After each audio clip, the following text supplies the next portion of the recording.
Dans cette partie de l'entretien, Bernard de Montréal et Daniel Ménard discutent de la façon dont l'utilisation du jeu peut affecter la capacité de l'individu à se protéger. Bernard explique que même si l'utilisation du jeu est probablement nécessaire pendant un certain temps, il est important de réaliser que la pensée vient d'ailleurs afin de se protéger efficacement. Les personnes qui ne vivent pas le jeu ne connaissent pas la culpabilité ni l'ambition. La culpabilité empêche l'ego de reconnaître sa source, tandis que l'ambition est un mouvement qui vise à conquérir l'expérience pour le bénéfice de l'ego. Les deux sources exposent l'individu à des failles dans son existence. L'ambition est une prérogative égoïste qui permet à l'ego de justifier son action et de se donner une valeur. Cependant, cela peut conduire à une désynchronisation des différents corps de l'individu, mental, émotionnel, vital et physique, et même à la maladie. L'élimination du jeu pourrait protéger l'individu contre les agressions extérieures en le rendant conscient que les pensées résultant de ces agressions peuvent être neutralisées. Cependant, il est difficile pour l'individu de comprendre qu'il est intouchable, car il a tendance à se protéger naturellement en raison de sa nature animale et de ses expériences antérieures. Les mécanismes de protection créés par l'individu peuvent finalement le conduire à la destruction, car il ne peut jamais se protéger totalement du monde extérieur s'il ne se protège pas d'abord de son propre astral. Même un individu ayant une vibration astrale basse peut avoir des portes ouvertes vers des plans qu'il ne fréquente pas beaucoup. La déviation criminelle peut résulter de la pression sociale sur l'ego de l'individu, le mettant en vibration astrale et le poussant à des pensées criminelles à son insu. Il est difficile de reconnaître la part lumineuse et positive chez un individu ayant une vibration astrale élevée, mais il est possible de mettre en vibration cette énergie et d'en témoigner. La transparence est un signe de conscience chez l'homme. Cela signifie être capable de ne pas créer d'ennemis, même involontairement, en se connectant aux différents niveaux de conscience des autres individus. Cela permet d'éliminer les conflits, les inimitiés et les souffrances relationnelles, favorisant ainsi les liens et l'amour entre les individus. Le pouvoir de l'homme, dans ce contexte, réside dans sa capacité à neutraliser les égrégores dans sa conscience, en s'alignant progressivement sur des atmosphères qui lui sont plus compatibles. Cela nécessite d'être conscient et sensible à son environnement et à ses choix. Les événements qui se produisent dans la vie d'un individu peuvent être l'occasion d'ajuster sa vibration astrale et de comprendre les contrats secrets entre lui et les plans subtils. Cela nécessite une plus grande sensibilité et conscience de soi. Dans cette conversation, l'orateur souligne l'importance de magnétiser les êtres humains et de créer des liens avec eux. Il affirme que la parole et la pensée sont magnétiques et que les gens doivent prendre conscience de leur pouvoir d'influencer les autres. Il critique également les restrictions et les barrières que les gens se créent, tels que les jugements basés sur la race ou la religion. L'orateur insiste sur notre responsabilité de créer des relations et de magnétiser les autres avec respect et sensibilité. Il explique que même en étant une personnalité publique, il est possible de parler aux gens tout en se protégeant, tant que l'on communique avec respect et considération. Lorsque la personne dit mais pour qui il se prend lui, ce grand salaud, whatever, elle exprime son mécontentement et son agacement envers quelqu'un. Elle affirme que l'homme peut être intelligent mais qu'il n'a pas de conscience. Ensuite, la discussion porte sur la magnétisation et ses conséquences. L'orateur explique qu'il n'y a pas de conséquences néfastes à magnétiser. Lorsque l'on est conscient, mais que cela peut poser problème si on le fait de façon inconsciente et dans un but égoïste. Magnétiser signifie ici rencontrer l'esprit d'une personne en mettant son esprit en vibration avec le sien. L'ego inconscient utilise la séduction pour magnétiser et obtenir quelque chose, tandis que l'esprit magnétise pour rencontrer d'autres esprits. Le conférencier affirme que pour créer une véritable communauté entre les hommes et surmonter les différences, il est nécessaire de se connecter spirituellement les uns aux autres. En ce qui concerne la protection, l'orateur explique que ce n'est pas le magnétiseur qui pose problème, mais plutôt les personnes qui se laissent magnétiser. Dans ce cas, elles peuvent être influencées négativement et l'amour pour l'homme se transforme en astreinte. Il précise qu'il ne veut pas être étouffé par les excès d'affection et demande aux gens de ne pas l'aimer de façon excessive. Il évoque ensuite le cas d'une personne qui l'aimait beaucoup mais qui a appris à s'aimer davantage et à ne plus le survaloriser. Enfin, il est question de se protéger en prenant soin de soi. Une personne consciente semble se soucier de sa propre personne et ne pas vouloir être englobée dans l'identité d'une autre. Il est donc important de se protéger en maintenant une certaine distance et en se concentrant sur son propre développement personnel. Dans cette conversation, Bernard de Montréal discute du concept d'être centré sur soi. Il explique que l'être conscient est centré totalement sur lui-même, mais il précise que cela ne signifie pas être égocentrique.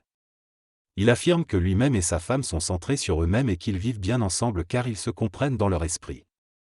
Il se penche également sur la perception que les gens ont des personnes centrées sur elles-mêmes, avec l'idée qu'elles risquent de vous vampiriser ou de vous absorber. Il attribue cette impression au fait que les gens ne sont pas habitués à rencontrer des individus centrés sur eux-mêmes. Il explique que l'ego a tellement besoin d'identité qu'il est fasciné par quelqu'un qui en a, même si elle n'est pas totale. Il aborde ensuite le concept de centricité ethnique, en soutenant que certains groupes, comme les Juifs et les Arabes, ont une centricité nationale basée sur leur expérience commune. Il souligne également que les Canadiens français sont moins centrés en raison de leur spiritualité et de leur ouverture à toutes les influences. Bernard de Montréal insiste sur le fait que lorsque l'on est conscient, les différences de race, de nationalité ou de religion n'ont plus d'importance, car on entre dans une conscience supérieure où la personne coexiste avec les autres. Il explique qu'il peut côtoyer différentes personnes, mais qu'il s'ajuste à leur niveau vibratoire pour pouvoir échanger avec elles. Il mentionne qu'il est important d'être psychiquement honnête en étant conscient de la valeur de chaque individu. Dans cette conversation, les interlocuteurs discutent de l'honnêteté psychique et de l'échange entre les individus. Il conclut que lorsque deux personnes sont psychiquement honnêtes, l'échange est automatique et inévitable car ils se magnétisent mutuellement. Cependant, l'honnêteté psychique est très différente de l'honnêteté psychologique. Pour évaluer la forme de l'honnêteté psychique, il est préférable d'utiliser des contrats écrits tant que l'humanité ne sera pas psychiquement honnête. 2. Plus, il est souligné qu'il y a toujours un individu plus évolué que l'autre dans une relation, et il est de la responsabilité de celui qui est plus évolué de rassurer et d'élever la vibration de l'autre. Les petits ou les infériorisés par programmation n'ont pas la responsabilité d'établir les standards de conscience et de vie dans le monde. Dans cet extrait, l'orateur souligne l'importance de la responsabilité des dirigeants envers les moins favorisés. Il affirme que ceux qui négligent cette responsabilités seront un jour renversés par les masses lors de révolutions sociales. Il explique que ces révolutions ne sont pas motivées par des raisons idéologiques, mais parce que les puissants ont ignoré pendant trop longtemps leur rôle de mener les gens vers un meilleur niveau de vie. Il met en garde contre le fait que, dans le monde d'aujourd'hui, les peuples auront le pouvoir de renverser les dirigeants s'ils ne répondent pas à leurs demandes de justice et de partage des connaissances et des pouvoirs. Il souligne également que la responsabilité ne repose pas seulement sur les dirigeants, mais que les masses doivent également contribuer à maintenir un équilibre pour éviter les abus. Enfin, il explique que les masses sont souvent influencées par des individus révolutionnaires qui les entraînent vers une prise de conscience collective, même si cela peut entraîner des conséquences tragiques pour certains individus. L'homme conscient doit se questionner sur sa conscience en relation avec une conscience plus vaste, celle du peuple. C'est une interrogation philosophique abordée par les existentialistes et Kierkegaard. Cependant, l'homme conscient fonctionne avec une autonomie créatrice basée sur sa conscience. Se protéger est une question d'intelligence. L'homme souffre sur Terre parce qu'il ne se protège pas suffisamment. Quand l'homme deviendra conscient, il se protégera à tous les niveaux. Lorsqu'il sera en interaction avec les plans occultes, il devra se protéger davantage, car les forces et les êtres qui y résident sont puissants. Si l'homme n'est pas dans sa propre conscience à ce niveau, il risque de succomber à la magie noire. Lorsqu'on est conscient, on se protège consciemment. On peut se sentir protégé jusqu'à un certain point, mais la responsabilité de se protéger fait partie de notre conscience. Dans des situations où notre vie est en danger, nous devons nous référer à notre contrat occulte entre le plan matériel et les plans subtils. L'homme conscient a une compréhension de quand il va passer à un autre plan, donc il ne craint pas la mort comme un homme non conscient.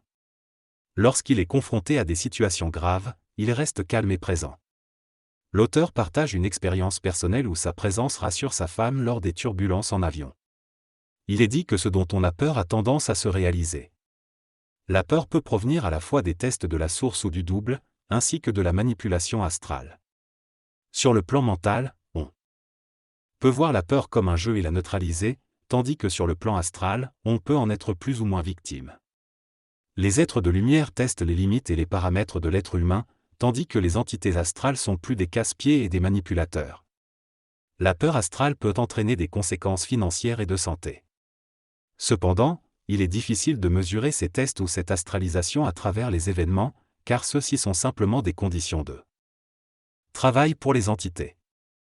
Se plaindre est un état de souffrance, mais chaque personne a le droit de se plaindre. Cependant, il est important de transformer sa vie pour ne plus être influencé par les forces astrales. Cela revient au fait d'être intelligent et conscient des lois occultes de la conscience supérieure. Dans cette conversation, Bernard de Montréal discute de la notion de peur de perdre et de souffrance. Selon lui, l'homme souffre toujours parce qu'il a peur de perdre. Il utilise l'exemple des oiseaux pour illustrer sa pensée, en expliquant que les oiseaux se promènent sans peur de manquer de nourriture car le Père Céleste prend soin d'eux. Cependant, il précise que cette idée ne s'applique pas à l'homme car il doit d'abord avoir une compréhension intellectuelle du Père Céleste. Bernard de Montréal souligne que le Père Céleste est la source de vie de l'homme, mais il n'est pas simplement un dispensateur de grâce spirituelle. Il est en réalité une source de vie qui utilise le mental de l'homme pour dispenser ses forces. Cependant, pour que cela fonctionne, le mental de l'homme doit être intelligent, sinon il risque de spiritualiser les messages reçus.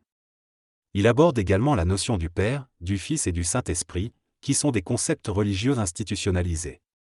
Il souligne qu'il est nécessaire pour l'homme de comprendre et de communiquer avec ces entités d'une manière réellement universelle, et non d'une manière symbolique ou parabolique. Il envisage même la possibilité d'une communication télépathique entre les êtres humains, et même avec des entités supérieures comme le Père. Cependant, il souligne qu'une telle communication nécessiterait une conscience suffisamment développée et une maîtrise des lois de communication universelle. Dans cette partie du discours, l'orateur exprime son désir de vérifier certaines informations concernant la hiérarchie de Bell Telephone. Il souhaite savoir si le Père fait référence au vice-président ou au président de l'entreprise, ainsi que combien de vice-présidents existent à Bell Telephone et qui est responsable de la direction de l'entreprise. Il souligne ensuite que ces questions font partie des mystères qui l'intriguent. Il mentionne également qu'il aime prendre le temps de discuter avec Bell Telephone pour connaître le statut et les fonctions de son interlocuteur, en se demandant s'il est le vice-président, le président, le gros boss ou s'il travaille à un niveau supérieur dans l'univers. En concluant cette partie du discours, l'orateur fait référence au fait qu'il a besoin de bonnes connexions pour pouvoir avoir ces discussions et éviter les mauvaises surprises. Le modérateur remercie ensuite l'orateur et le public applaudit.